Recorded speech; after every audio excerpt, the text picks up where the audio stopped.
Hello friends, good morning. Today our topic is partnership change in profit sharing ratio. इसमें अपन कर रहे हैं accounting treatment of workman compensation reserve. सबसे पहले देखते हैं वर्कमैन कंपनसेशन रिजर्व क्या है। Creating the reserve to pay the compensation to the employees in case of need if they meet an any accident during the business में उनका कोई accident हो जाता है, कोई उनको नुकसान हो जाता है, तो उनको जो कंपनसेशन का पेमेंट करना होता है उसके लिए अपन हर साल अपने प्रॉफिट में से कुछ पार्ट बचा करके इसमें ट्रांसफ़र कर देते हैं। That was the workman compensation reserve. In case of need इसको यूटिलाइज कर सकते हैं, अदरवाइज ये फ्री रिजर्व होता है। यस, तो अपन कर रहे हैं इसमें क्वेश्चन नंबर 26।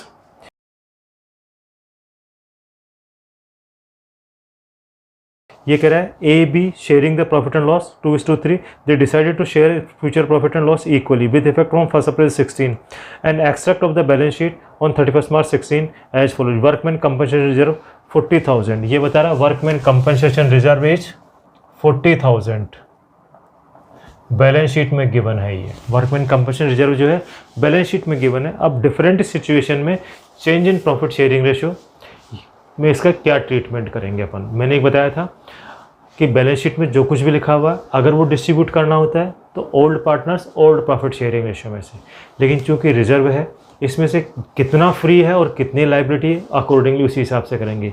तो जितना फ्री पार्ट रहेगा वो पार्टनर्स में डिस्ट्रीब्यूट होगा और इसके अगेंस्ट में जितनी लाइबिलिटी है वो बैलेंस शीट में कैरी फॉरवर्ड हो जाएगी। इस वर्कमैन कंपनसेशन रिजर्व के अगेंस्ट में अगर कोई लाइबिलिटी है तो जितनी लाइबिलिटी है वो आपके पास में नेक्स्ट बैलेंस शीट में चली जाएगी, और अगर कुछ पार्ट बच जाता है इसका that is treated as free reserve that will be distributed old partners old profit sharing ratio. अभी क्या कह रहा है अपने को, if there is no other information and no claim, if the claim on account of workman compensation is estimated 25,000, if the claim on account of workman compensation estimated 40,000, if a claim on account of workman compensation estimated 50,000। अपने को इनके different situation में general entries करनी है अपने को। Yes, if there is a no claim, कोई claim नहीं है या कोई इन्फॉर्मेशन नहीं है, दोनों ही सिचुएशन है नो क्लेम। क्वेश्चन कहता है कोई क्लेम नहीं है या नो सच इन्फॉर्मेशन। क्वेश्चन इसके बारे में कोई इन्फॉर्मेशन नहीं देता कि इसके अगेंस्ट में कोई क्लेम है या कुछ है, कुछ भी नहीं कहता है, तो अपन मान लेते हैं कि इसके अगेंस्ट में कोई क्लेम नहीं है, फ्री रिजर्व है, ये पूरा का पूरा पार्टनर्स में डिस्ट्रीब्यूट हो जाएगा। पार्टनर कौन कौन है, ए और B, old partners old profit sharing ratio. Workman compensation reserve account DR to A capital to B capital. Profit sharing ratio कितना है इनका 2:3 इनका है 2:3। तो 2:3 का 3 तो 5, 8 दूनी 40, 8 दूनी 16,000 और 8 दूनी 24,000, 24,000, ये 40,000। पहली सिचुएशन में नो क्लेम, या तो क्वेश्चन कहता है कोई क्लेम नहीं है या कोई इन्फॉर्मेशन इतना साइलेंट है, तो अपन मान लेते हैं इसके अगेंस्ट में कोई क्लेम नहीं हो और पूरा का पूरा पैसा डिस्ट्रीब्यूट कर देते हैं। If A claim on account of workman compensation is estimated 25,000, 25,000 का क्लेम है। सेकंड सिचुएशन में कह रहा है क्लेम 25,000 का क्लेम, 40,000 का रिजर्व है, 25,000 का क्लेम है, इसका मतलब 15,000 रुपये आपके पास में फ्री पार्ट है।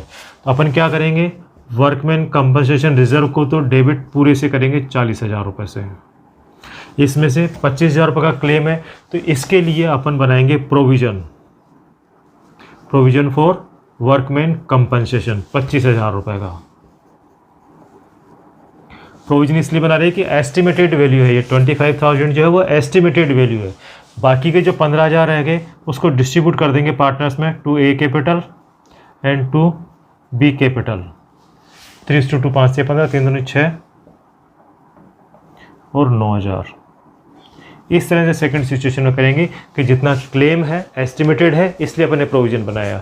अगर क्लियर कट होता है तो इसका कर देते नाम लिखते हैं वर्कमैन कंपनसेशन क्लेम। अगर क्लियर कट क्लेम का अमाउंट होता है तो यहाँ लिखते हैं वर्कमैन कंपनसेशन क्लेम। अब एस्टिमेटेड वर्ड दिया है इसलिए प्रोविजन फॉर वर्कमैन कंपनसेशन 25,000 और रिमेनिंग जो 50,000 रहा उसको पार्टनर्स कैपिटल अकाउंट में प्रॉफिट शेयरिंग रेशियो में डिस्ट्रीब्यूट कर दिया। थर्ड ऑप्शन कह रहा है if the claim on account of estimated 40,000। Third situation में कह रहा है claim 40,000 equivalent to this amount, इसका मतलब कुछ भी फ्री नहीं रहा, तो पूरा का पूरा पैसा प्रोविजन में अपन ट्रांसफर कर देंगे। एस्टिमेटेड लिखाना है, claim on account of, if claim on account of compensation estimated at 40,000 years, तो workman compensation reserve DR 40,000 to provision for workman compensation 40,000, ये बना देंगे इसका, क्योंकि एस्टिमेटेड वैल्यू है। अब कोई 40,000 का प्रोविजन था और 40,000 का क्लेम आप एक्सपेक्ट कर रहे थे, कोई फ्री पार्ट नहीं, पार्टनर्स में डिस्ट्रीब्यूट नहीं होगा। नेक्स्ट सिचुएशन कह रहा है ये fourth, if A claim on account of workman compensation 50,000, claim बता रहा है 50,000 रुपये का क्लेम है, वर्कमैन एस्टिमेटेड एट 50,000, 50,000 का क्लेम है, आपके पास में प्रोविजन तो है 40,000 रुपये का और क्लेम आ गया 50,000 रुपये, तो 10,000 रुपये का आपको लॉस हो गया।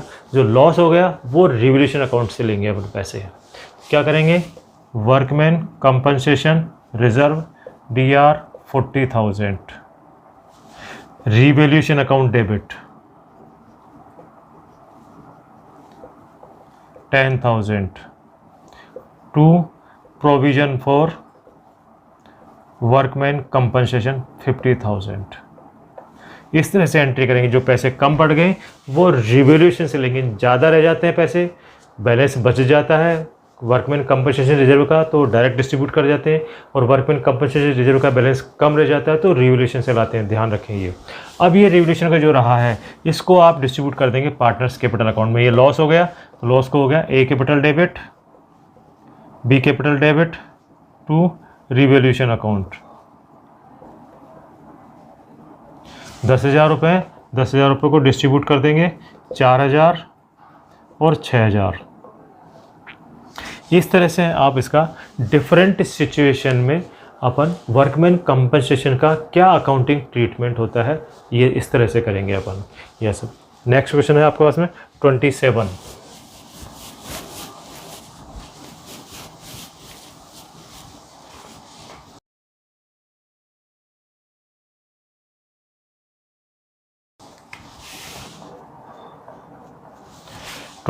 क्या कह रहा है अपने को, देखो, PQ are the partners in a firm sharing the profit in the ratio of 1:1:2. On 31st March 18, their balance sheet showed the debit balance 9,000 of profit and loss account and workman compensation reserve 64,000. From 1st April 18, they decided to share the future profit 2:1.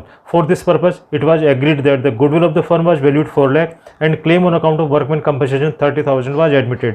Pass the necessary journal entries for reconstitution of the firm. PQR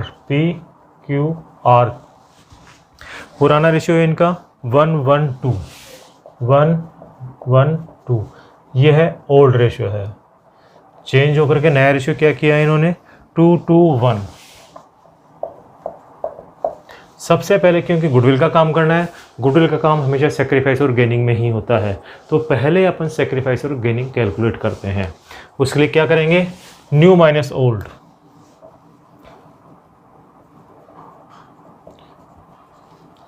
अगर plus का figure आता है तो gain होता है, minus का figure आता है तो सेक्रीफाइस होता है। नॉर्मली अपन क्वेश्चंस में यही फार्मूला काम लेंगे अपन, क्योंकि क्वेश्चन में सॉल्यूशन होने के पहले अपने को ये पता नहीं चलेगा कि गेन है या सेक्रीफाइस है, इसलिए अपन यही फार्मूला लेंगे, न्यू माइनस ओल्ड। नया ज़्यादा है पुराने से तो गेन आ जाएगा, नया कम है पुराने से तो सेक्रीफाइस आ जाएगा अपने पास में। यस, वैसे एक्चुअल फार्मूला सेक्रीफाइस और गेन का अलग अलग होता है, लेकिन अपन प्रैक्टिकल करेंगे तो ये फार्मूला ले लेंगे काम में। और प्लस माइनस के सिंबल से एग्जामिनर नहीं समझेगा, अपने को क्लियर कट लिखना पड़ेगा कि ये गेनिंग वैल्यू है और ये सेक्रीफाइस वैल्यू है। यस, तो अपन पहला आएगा आपके पास में पी का आपके पास में न्यू कितना है, 2 2 4 1 5, 2/5 माइनस 1 1 2 2 4, 1/4। इसकी वैल्यू आ जाएगी आपका 5 का 20, 5 4 दूनी 8, 5 का 20, 4 दूनी 8 और 5 4 का, ठीक है, तो 3/20। क्यू का आएगा आपके पास में 2/5 माइनस 1/4, वो क्यू आ गई आपके पास में 8 - 5/20, 3/20। 20 प्लस की फिगर है इसलिए यह गेन। आर का नया है 1/5, पुराना है 2/4। 20 5 4 5 माइनस 5 दूनी 10 6/20। ये माइनस का वैल्यू आया तो ये सेक्रीफाइस हो गया। अब यहाँ पे आपको चेक करना चाहिए कि total of sacrifice equals to total of gain. Sacrifice का और गेन का टोटल बराबर होना चाहिए। गेन देखो 3/20, 3/20 प्लस 6/20 और 6/20 सेक्रीफाइस। यहाँ पे ये चेक कर लेना जरूरी है अपने को। अब अपन एंट्रीज देखते हैं कि क्या क्या एंट्रीज करनी होती है अपने को। The balance sheet shows the debit balance of 9000। There balance sheet shows a debit balance of 9000 in profit and loss account. 9000 रुपये का डेबिट बैलेंस है। डेबिट बैलेंस है, बैलेंस शीट का आइटम है, old partners, old profit sharing ratio. तो क्या करेंगे, PQR capital debit, PQR capital to P&L। Ratio क्या 1:2, 9000 रुपये है।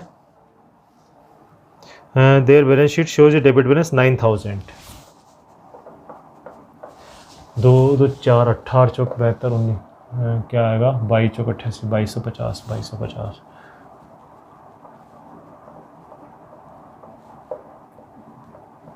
ये इनके डेबिट हो जाएंगे। तो पहली एंट्री में जो लॉस था वो पार्टनर्स कैपिटल अकाउंट में डिस्ट्रीब्यूट कर दिया अपन ने। एक तरह से ये रिजर्व वाली बात हो गई कि रिजर्व का किस तरह से किया जाता है। Undistributed profit, accounting treatment of undistributed profit. Debit balance था इसलिए पार्टनर्स कैपिटल अकाउंट में डेबिट कर दिया। The balance sheet shows the debit balance 9000 of the profit and loss account. Workman compensation 64000। Workman compensation 64000 है। एक claim on account of workman compensation 30000 admitted. 64,000 रुपये है आपके पास में workman compensation reserve. Second entry क्या होगी, वर्कमैन कंपनसेशन रिजर्व 64,000। कितना claim आपने एडमिट कर लिया 30,000। एक claim on account of workman compensation 30,000 was admitted. तो क्या लिखेंगे, वर्कमैन कंपनसेशन क्लेम 30,000। बाकी कितना रह गया आपके पास में 34,000। P capital, Q capital, R capital. अब 34,000 रह गया, इसको इस रेशियो में डिस्ट्रीब्यूट करेंगे 1:2 डिवाइडेड बाई 4। 8 चौका 32, 2 20 5 8,500। 8 चौका 32 8,500। तो